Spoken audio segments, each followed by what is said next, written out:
Tashmë, na është bërë e qartë se toka është në rrezik për shkak të krizës klimatike. Në episodin e parë të serisë sonë për krizën klimatike, shpjeguam se si rritja e gazrave serë në atmosferë ka krijuar një batanie të dytë rreth tokës, që ngujon më shumë nxehtësi të diellit, duke mos lejuar që nxehtësia e tepërt të kthehet në hapësirë. Kështu, temperatura në sipërfaqe të tokës po rritet shpejt. Në këtë episod, shpjegojmë se si revolucioni industrial rriti emetimin e gazrave serë, se si mënyra jone jetesës po ndikon në groje globale e se cilat vende e bartin përgjegjësinë më të madhe.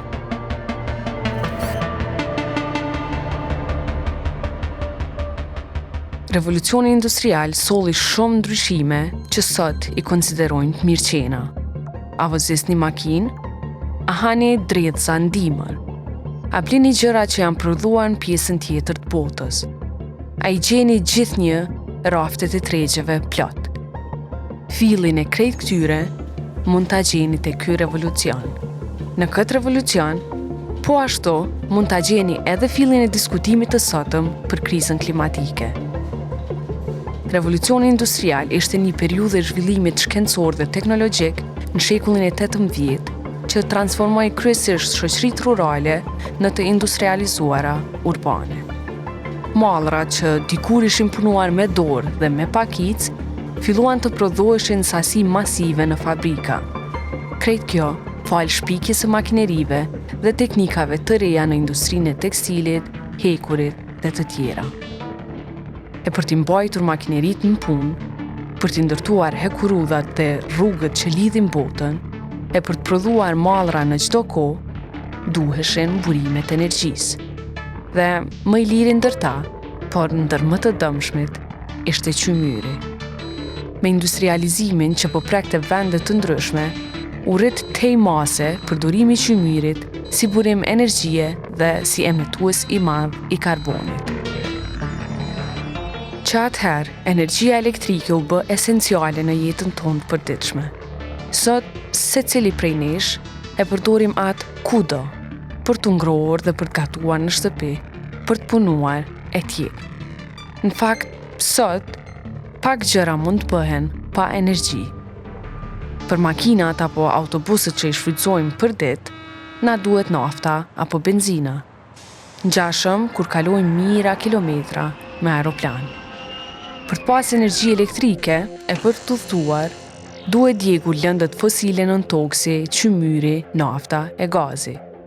Këto lëndë djegëse furnizojnë 80% e energjisë në botë. Kur këto lëndë digjen, lirohet dioksid karbon në atmosferë. Ky dioksid karboni përbën 74.1% të gazeve serë në atmosferë. Kështu, kërkesat e vazhdueshme të stilit ton jetësor për produkte që ushqehen me energji të ndonjë forme e mbajnë emetimin e gazrave serë në atmosferë. Pra, atë batanien e dytë që e patëm përmend në episodin e parë. Ta marrim për shembull vetëm transportin. Sot, nëpër rrugët e botës qarkullojnë përafërsisht 1450 miliard automjete. Veç në Evropë, në vitin 2019, transporti përbënte emetuesin e pestë më të madh të dioksidit të karbonit, ku automjetet personale emetonin rreth 60% të gazrave serë në këtë kategori. E në tanësi, transporti është përgjegjës për 20% të emetimeve globale të gazrave serë.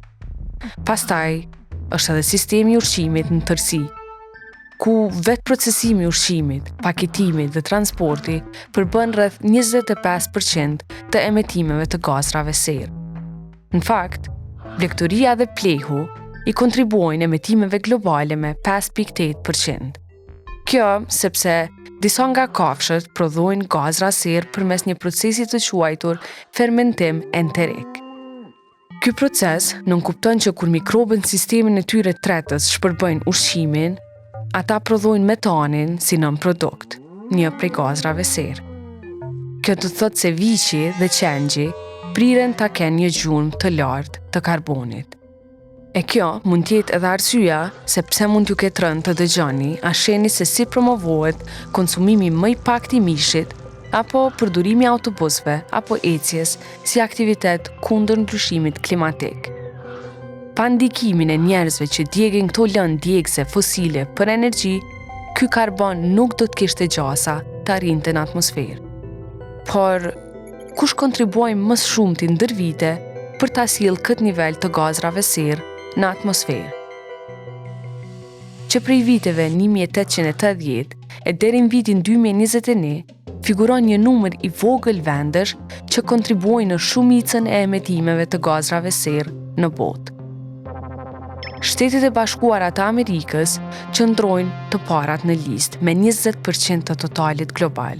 E dyta është Kina me 19.4% dhe e treta është Rusia me 6.9%. Por jo gjithmonë vendet me mas shumti banor emetojnë mas shumti gazra serë.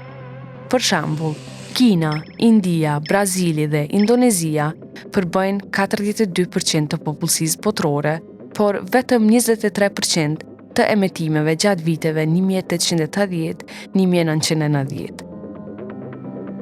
Ndërkohë, SBA, Rusia, Gjermania, Mbretëria e Bashkuar, Japonia dhe Kanadaja përbëjnë vetëm 10% të popullsisë botërore, por 39% të emetimeve grumbulluese.